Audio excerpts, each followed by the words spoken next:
నానా, వచ్చేసానురా మళ్ళీ మీకోసం.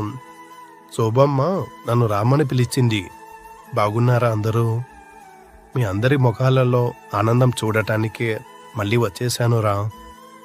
నేను లేనని బాధపడకండి, నేను మీతోనే ఉన్నాను. నాన్న మురళి, అందరిలో నువ్వు పొందుతున్న గౌరవాన్ని చూసి నాకు చాలా గర్వంగా ఉందిరా.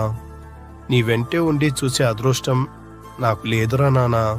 కానీ నేనంతా చూస్తూనే ఉన్నాను. నా దీవెనలు ఎప్పుడు మీతోనే ఉంటాయి. గోపి, నీకు కుటుంబం గురించి ఇంత బాధ్యత పెరుగుతుందని చూస్తుంటే నాకు చాలా ఆనందంగా ఉందిరా. పెద్దోడు ఎలా ఉన్నాడు? నా కోడల్లో ముగ్గురు బాగున్నారా? నా మనవళ్ళు ఎలా ఉన్నారు?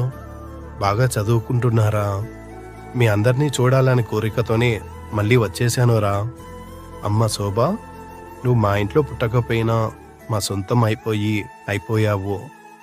నీ తమ్ములను బాగా చూసుకో అమ్మా. మీ అభిమానం, ఆప్యాయత ఎప్పుడు ఇలాగే ఉండాలమ్మా. అల్లుడు బాబు బాగున్నారా?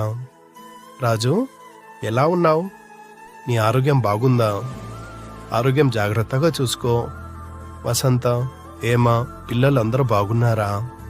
నాన్న మురళి, గోపి, మీ అమ్మని బాగా చూసుకోండి.